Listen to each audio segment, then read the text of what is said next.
Alrighty, here it is, the Flunderies deck profile that you guys were waiting for a full day. That's a lot of wait, oh my god. But yeah, hopefully I'm not gonna disappoint. And obviously it's been like 3 days since the archetype was released, so don't expect me to come up with something absolutely perfect. So the next couple of weeks I'm going to try to update this maybe once or twice, or maybe even more if people actually request this more. And of course, if this video can get 1,000+ likes, which I know it can because you guys are sick, I'm going to upload the testing video tomorrow because I already did it. Well, I mean, I already have the replays, I didn't film the video. But yeah, I guess, of course, before you start, friendly reminder to like, subscribe, blah, blah, blah. Alright, now let's get into the deck profile. I actually hate saying that. It just sounds like so robotic, and it's not really me. But the thing is, if I don't say it, people are not gonna smash the living pancake out of the like button, so I kinda have to. Whatever. So I'm playing 2 Empen, the 2 Emperor Penguin, and I'm not playing the Snull in the main deck, because the Snull doesn't actually make you generate card advantage. And it has an effect that on paper might look kind of good, but it's actually pretty bad. So you can conduct 3 normal summons reset this turn. The issue is that after you summon this, you're already, you would have already went through, like, over or through all of your normal summon effects, so it won't really be relevant. Whereas the Emperor, it actually generates you advantage because it searches you a spell or trap on the tribute summon, and it has another really cool effect that's kind of like a floodgatey effect, where your opponent's special summon monsters in attack cannot activate their effects. It's actually even worse than saying their effects are negated, because there's, like, literally nothing they can do. It's just an absolute nightmare, and of course Link monsters are always summoned in attack. So yeah, good luck activating the effect of Auradon, Needle Fiber, Appaloosa, and stuff like that, as I said in my combo video. So yeah, 2 Empen is probably the way to go. Maybe some people are gonna play 3, 3 is way too much, and 1, I think maybe 1 is not enough. But yeah, it's between 1 or 2, it depends on how this deck evolves. Alright, Ryza is actually a card that I didn't have the majority of my testing experience, and eventually someone played it against me, and I instantly realized, okay, yeah, I messed up by not playing the card, because it is the crack. It's just way too good. It's really good. Summoning this during your opponent's turn is like insanity. So honestly, this deck, it's not even like a debate. It's not even like you could say, oh yeah, but whatever, Monarchs is still a better deck. It's really not. Like, trust me, Monarchs is nothing compared to this deck. It's ridiculous. And the thing with Ryza is that it's kind of like a double interruption. It's like a Phoenix Wing Blast for your opponent's monster, and like a Ptolemy M7 for a card in your graveyard, for example. So the thing is, you can recycle back your hand traps like Ash, and then you can Phoenix Wind Blast your opponents. But how's this fair? And it's searchable. It's a Winged Beast, so it's like a 1-card combo basically on your opponent's turn. Double interruption. Very fair and healthy card design. Smile. But yeah, Dark Simorgh, it's really good in conjunction with Anti-Spell Fragrance. So yeah, Dark Simorgh should definitely be in the main deck, and if you're playing against Eldritch and you're going first, you summon Dark Simorgh and the game's over. The game is just over. Same thing with like Windbearer Statue against all of the combo decks. It's single-handedly game, so everything else after that is just like a cherry on the top. But yeah, 3-Dimension Shifter, I already said that, but any deck that can play Shifter is usually destined to be really good. And then 3 Ash.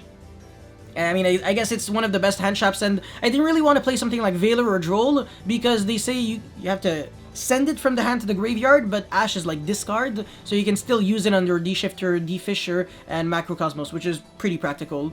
And then 3 Eaglin with 3 Rabina. These are like the best cards to open with.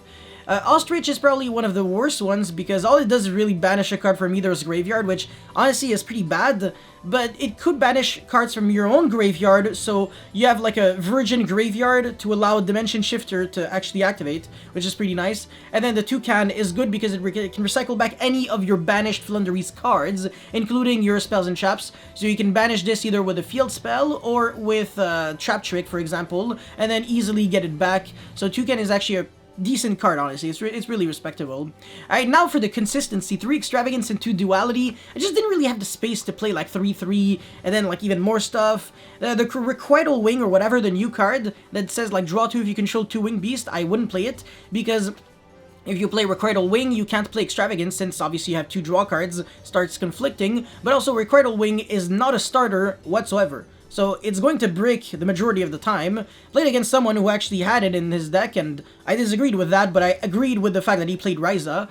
Apart from that, yeah, no, just I wouldn't bother, man. It's honestly much harder than you think to have exactly 2 or more Winged Beast monsters.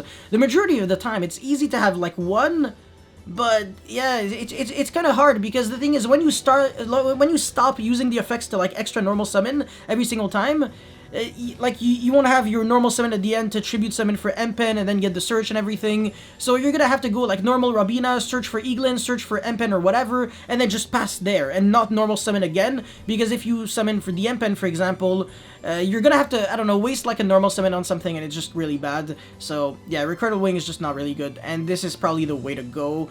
Yeah, again, I'm not sure if 2 duality is enough, maybe 3, because honestly consistency is still something that you're trying to max out at like the very maximum capacity. Maybe cut 2 to 1, because honestly you don't necessarily need 2. Alright, Dimension Fisher, I already said why this card is good. Flunderies and the Unknown Wind. I don't think you need to play like too many copies of this, because even if it gets banished, you can recycle it back super easy. So, this is the thing with the deck. Unless you get like evenly matched, you don't care, because you're never really negging.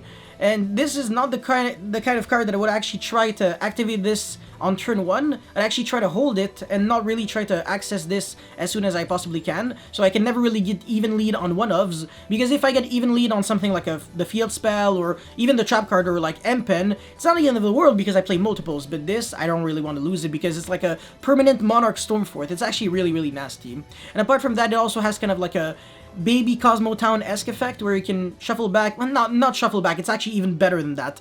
Put back up to 2 Wing Beast from your hand into the bottom of the deck and then draw cards equal to the amount that you put back. So the reason why this is better than Cosmotown or like Metal Force Fusion is because you don't actually run the risk of drawing the same cards that you shuffled, which would have been like dreadful. Because me with Metal Force Fusion, personally, I always draw freaking Metal Force Fusion. Like, what a coincidence. It's a one-of and then I always draw it. Yeah. Anyways, 2 field spells. Some people are playing 3 with Terraforming. This is insanity. Don't do that. It's really bricky. I think 2 should definitely be enough, especially if you play like 3 duality and stuff. So yeah, definitely 2 or maybe 3, but then don't play Terraforming. Don't make yourself lose to Jolan Logbird for 0 reason. And then 2 Imperm, this doesn't actually go to the grave, so you can still use it under D-Shifter and stuff. 2 Trap Trick, 2 Punishment. Punishment might actually be the next card to just get the hell out of here. Same thing with Trap Trick, so these 4 cards are pretty flexible spots. So yeah, don't copy me under like any circumstance just because you think I know perfectly what I'm doing. Consider maybe playing Solemn Strike and Solemn Judgment, so you could actually counter like their blowout cards, because if you're going first, the only real way you lose is if your opponent draws utility cards, because his engine most likely won't be enough to beat this board. Like, it's not that it makes a lot of Omni Negates, but it's not that. Like, Yu-Gi-Oh! Isn't just about, like, making actual Omni Negates. It's making interruptions and floodgating the hell out of your opponent so he cannot play. Like, I'd rather have 7 interruption than have 1 negate, if you understand what I'm trying to say. It's just that some people, their brain maybe is not, like, advanced enough to comprehend these kind of stratagems, but yeah. Anyways, 3 City of Dreams, Macrocosmos, and Flunderies and the Scary Sea. I honestly don't like this card. I don't think you have to play it. I don't think it's needed whatsoever. And it's actually really bad against Drytron. It's funny because people just... They think that this is broken against Drytron, and it's like, yeah, all their monsters, they special summon, but I hope you realize that this is only usable against inherent summons, so if your opponent uses the effect of a Drytron, that's not an inherent summon, so you can't negate it. And if he goes normal summon Diviner of the Herald and then gets like the effect of whatever, you also can't negate that because it's not a special summon, it's just a normal summon. So yeah, definitely don't bother with this card against Drytron. It's actually the kind of card that would actually side out against them, if anything. But apart from that, no, I pretty much like the majority of the deck. I want to say, for the most part, I had a pretty good concept. When I compare my deck list to the other deck lists that I've seen, I gotta say, there are a lot of things that I didn't really like with the other deck list, and with my deck list, there are a few things that I definitely would change probably in the future, especially moving forward. This deck is going to change 75 billion times, by the way. So this is why listening to the deck profile is like way more important than just taking a screenshot and then copying it, and yeah, you won't really have good results. And this is always applied for just any deck and any concept, honestly, in life, but yeah. Anyways, that's pretty much it for the main deck. Now for the extra deck, the majority of it is just garbage. So Merkaba, Fossil Warrior Skull Knight, Triple Entis, when Pegasus at Ignister, obviously because of punishment, and if your opponent goes Maximus Dragma, Zeus Dingir, Zeus is there because of tactic talents if I steal my opponent's Xyz. That's also why all the Zodiac monsters are there. Nova, that's Nova, Merkaba, Entis, and when Pegasus at Ignister, they should be there regardless, like you have to play them, but the rest is just, it's pretty much BS, honestly. And like Phoenix, but seriously, who cares? So yeah, the majority of this extra deck really could even be super poly targets, really doesn't matter. Alright, for the side deck, or the idea section rather, Snow, I don't like it. Multiple Ostriches and Tokan I also don't like. Lightning Storm is actually pretty cool because not only can you use it against spells and traps against back row decks, but also in mirror matches where you're playing against your opponent with this deck, you can actually destroy all of their attack position monsters, and they don't special summon, so they're really never going to have monsters in defense. So Lightning Storm is devastating against the Floowandereeze deck. Same thing with like Regeki and stuff. Well, devastating. Ooh, devastating is a big word. If you can Lightning Storm and then do a lot, well maybe, but the thing is the Empen is not a floodgate in the mirror. The only real floodgates are cards that probably wouldn't even lose to Lightning Storm anyways, unless you actually Lightning Storm for spells and traps. But at this point, it's not even like you could say it was broken what you were doing anyway. So I don't know, two TTT, whatever. If you really want to play all those Xyz monsters, more duality, obviously Cosmic Cyclone, Call by the Grave. Quiet Life is an interesting one. So activate this at the start of your main phase 1 if you control no monsters. If a player normal summons or set a monster, that player cannot special summon that turn. And if any player special summons a monster, that player cannot normal summon or set that turn.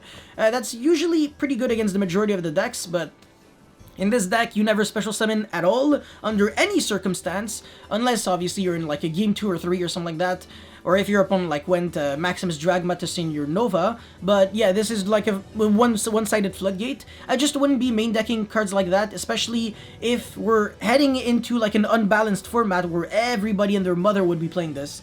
So yeah, definitely don't consider main decking this, but it is a pretty cool card. Alright, Zombie World and Mask of Restricts are the two ways you destroy this deck.